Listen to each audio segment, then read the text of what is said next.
Shalom, sahabat yang terkasih. Kiranya kita terus menikmati kebaikan Tuhan dalam perjalanan hari-hari kita. Kita dituntun oleh Tuhan untuk menikmati tahun-tahun yang penuh kebaikan. Dalam mutiara kehidupan kali ini, kita akan merenungkan bagian firman Tuhan dari kitab Amsal pasal 4 ayat 10 dan 11. Amsal pasal 4 ayat 10 dan ayat ke-11. Demikian firman Tuhan.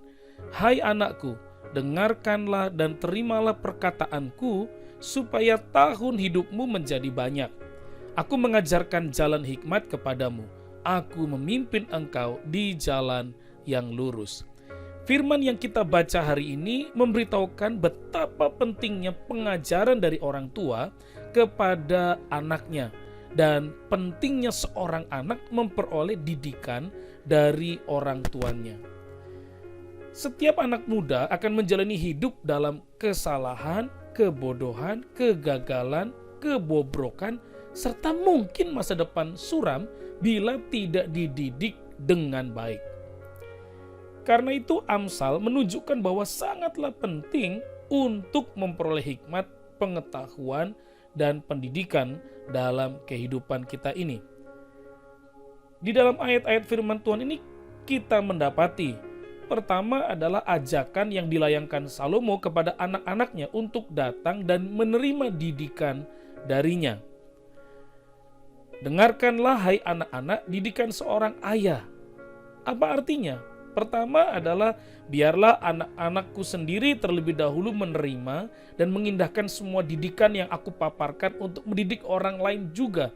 Mungkin ini menjadi maksud Salomo ketika memberitahukan ayat firman Tuhan ini. Tetapi perhatikanlah bahwa ayat-ayat ini juga berbicara kepada para pejabat dan para pelayan yang dipercaya untuk mengarahkan kumpulan masyarakat yang lebih luas. Haruslah mereka mendidik keluarga mereka sendiri dengan lebih hati-hati. Sebab tugas mereka terhadap kepentingan umum sama sekali tidak berarti bahwa mereka boleh melalaikan kepentingan keluarga sendiri. Pekerjaan yang baik itu harus dimulai di rumah sendiri. Tetapi tidak boleh berakhir sampai di sana saja. Sebab bagaimana mungkin seseorang bisa menjalankan kewajibannya untuk mengurus jemaat Allah jika anak-anaknya saja tidak menyegani dan menghormatinya, karena dia sendiri tidak mau berupaya mendidik mereka dengan benar, seperti yang tertulis dalam 1 Timotius 3 ayat 4 sampai ayat yang kelima. Anak-anak dari orang-orang yang terkemuka dalam hikmat dan kepentingan umum haruslah meningkatkan pengetahuan dan sopan santun sebanding dengan keuntungan yang mereka miliki oleh karena mempunyai orang tua terpandang seperti itu. Yang kedua, biarlah semua kaum muda dalam masa kecil dan masa remaja mereka mau bersusah payah mendapatkan pengetahuan dan karunia, sebab masa-masa itu adalah masa yang tepat untuk belajar, supaya akal budi mereka dibentuk dan dididik. Dan yang ketiga, biarlah semua orang yang mau menerima didikan datang dengan sikap seperti anak-anak, sekalipun mereka sudah dewasa. Kesampingkanlah segala prasangka, dan biarlah pikiran menjadi seputih kertas. Kiranya mereka menurut, dapat diajari, dan tidak mengandalkan diri sendiri. Kiranya mereka menerima nasihat itu sebagai perkataan dari seorang ayah yang diucapkan dengan kuasa dan juga kasih sayang. Amsal 4 ayat 5 mengatakan, perolehlah hikmat, perolehlah pengertian, jangan lupa dan jangan menyimpang dari perkataan mulutku. Ayat ke-6, janganlah meninggalkan hikmat itu, maka engkau akan dipeliharanya. Kasihilah dia, maka engkau akan dijaganya. Permulaan hikmat ialah perolehlah hikmat, dengan segala yang kau peroleh, perolehlah pengertian. Junjunglah dia, maka engkau akan ditinggikannya. Engkau akan dijadikan terhormat apabila engkau memeluknya.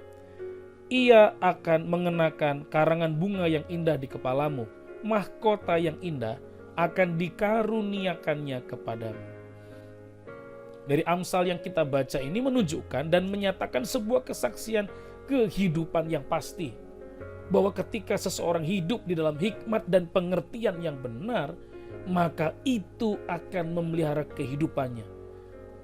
Dan bahkan membawanya kepada promosi dan kehidupannya lebih baik lagi untuk masa depan, untuk keluarganya, untuk sebuah kebanggaan bagi keluarga besarnya.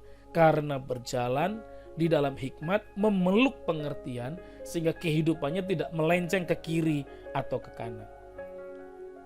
Sahabat terkasih, hari ini sudahkah kita membuka hati kita untuk mencari hikmat dan pengertian? Apakah kita cukup rendah hati untuk belajar lagi tentang kehidupan? Masihkah kita mau diajar tentang nilai-nilai kehidupan? Mari kita mengejar hikmat dan pengertian, karena pasti akan bawa kita kepada keadaan hidup yang lebih baik dan sesuai dengan kehendak Allah. Mari saya mengajak setiap sahabat terkasih, tetaplah bersemangat dan tetaplah percaya kepada Tuhan Yesus yang selalu setia, memberikan hikmat kepada mereka yang meminta. Biar hikmat dan pengertian menyertai setiap kita dan Tuhan memberkati setiap kita. Haleluya. Amin.